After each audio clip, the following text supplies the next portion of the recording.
Faster, Aya, faster.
With the new ball in your hands is to see if it's going to do anything in the air, so slightly fuller length. And for instance, go just let's go back to that third innings. Wos's first ball of the Pakistan second innings, fallen straight. Abdullah missed it. That was the start of the collapse. And for Matthew Potts here, test out that fuller length first of all. Remember, and I'm sure they would have talked about this, that England actually brought their length back a little bit in that third innings, that Pakistan second innings in the first test. And little inconsistencies in the bounce, but they brought the length back a little bit and by and large kept it straight, which I think is, straight is always good. One of the things that Pakistan were talking about with their plans is they planned to bowl at the stumps. And according to their coach, to Jason Gillespie, only 15% of deliveries actually would have hit the stumps, and that's in 150 overs. A little bit of shade back into the stumps. Well, the sample size is very small. We're talking only of 4 balls. But Michael, I mean, the pitch looks pretty decent. Yes, so far, early days, obviously, but within those 4 balls, Stokes had already taken his second slip out. So we saw hardly any catches go to slip off the quicker bowlers in the first test match. And I would imagine the ploy will be to bowl at the stumps. But if there's anything off those cracks, it's likely to be low bounce above all. So if you do get one to keep low, you want to make sure that your line is absolutely straight and at the stumps.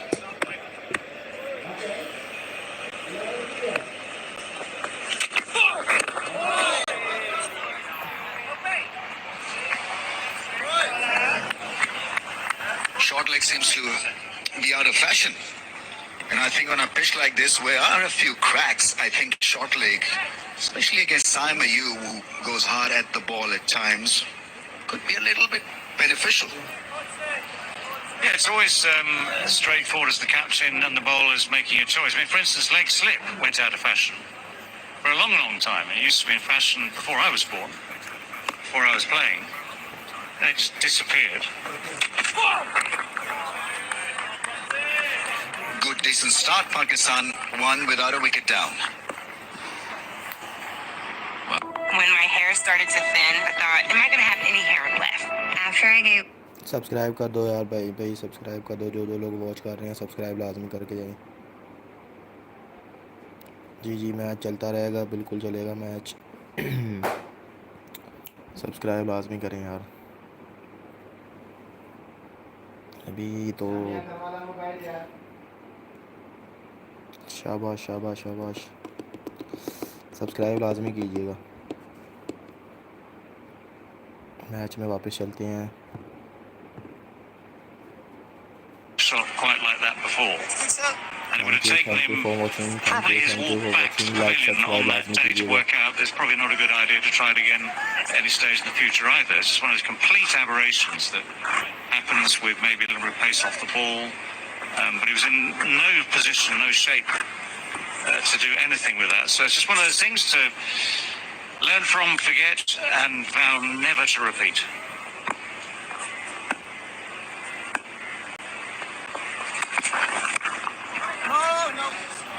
So Cast is the survivor.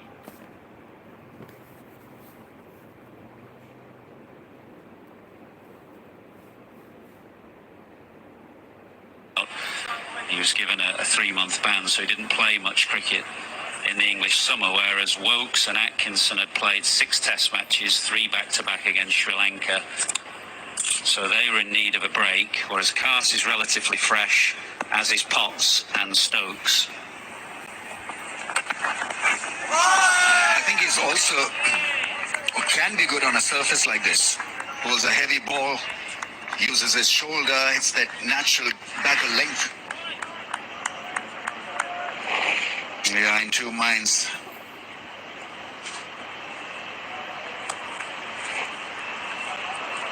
Yeah, I might just give him the benefit of the doubt there, pulling the bat away, maybe just in the nick of the time, maybe just a little bit too late, but all is well when you don't nick it.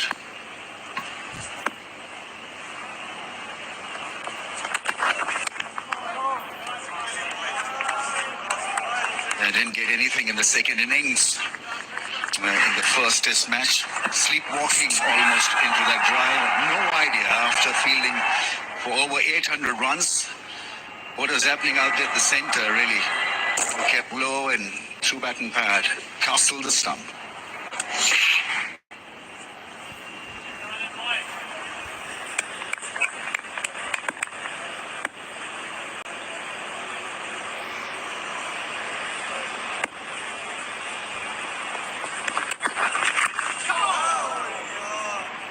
I guess it's never easy for a side to be forced into a rebuilding act in the middle of a test series, because the 2 things now are required by Pakistan. A, to win this, and B, to make sure that the selection makes a lot of sense. And it's been a selection that, you know, Shan Masood was talking about squad mentality and consistency. So obviously, I mean, it's brand new selection committee, and the selection has raised few eyebrows. I mean, that's the more unusual thing, is for a new selection committee, first of all, to be appointed on the back of a first test defeat, albeit a bad one, bad defeat, and secondly, to be straight into action like that. Plays the pull shot well. It was a good shot in the end. Didn't time it properly. May not go to the fence, but certainly a confidence booster for Saim Ayub.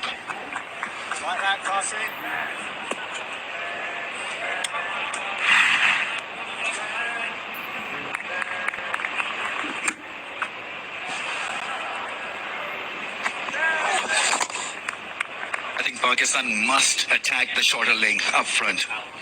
I think this pitch will not have any demons as such in the first session or so. So you got to make hay. Make sure that the bad balls are put away. Oh, that one kept low. Big inside edge. In the end, saved him. 5 without a wicket down.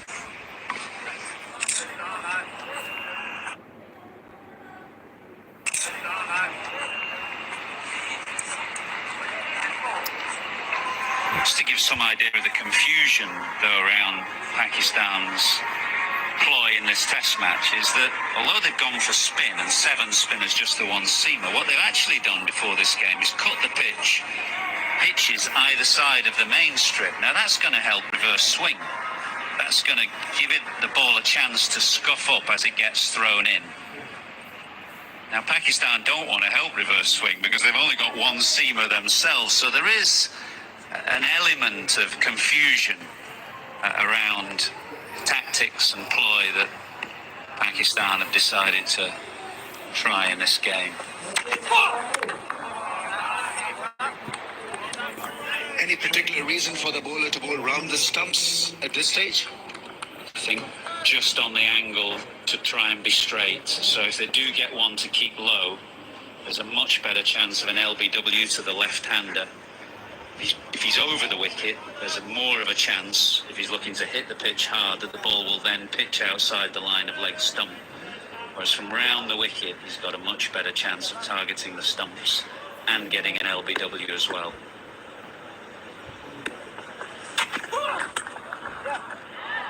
Yeah, beautifully done through the point area for 4. Is a sweet timer of the ball, Saim Ayub. Well, unlike that horror dismissal that we showed you from the second innings of the first test, Saim Ayub here just lets the ball come. He's played that quite late, under his eye line, whereas in the second innings of the first test he went at the ball early and scooped it in the air. So we're offering some hope to the fans. This is the highest partnership between them.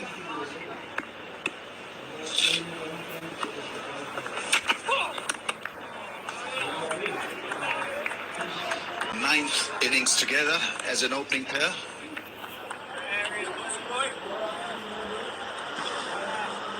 Rose, you are indeed the bringer of immense hope.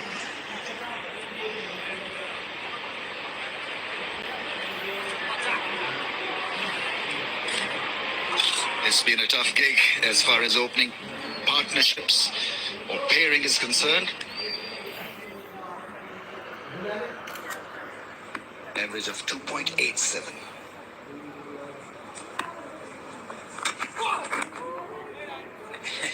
The figures aren't good. There were so many tables that we put up in the first test match that had Pakistan absolutely bottom of the list. That's not a good table, though, for a couple of reasons. Can you ever think of a really good test match team that has not had a top-class opening partnership? Think of the great West Indies team with Greenwich and Haynes. Think of Australia, who then took over the mantle with Langer and Hayden. Good test match teams have solid opening partnerships. And solid opening bowling partnership as well, and a solid keeper to go with it. Just want to go Atherton and who was it? About 14 combinations. But a pretty good one with Graham Gooch and Alex Stewart for a while, yeah.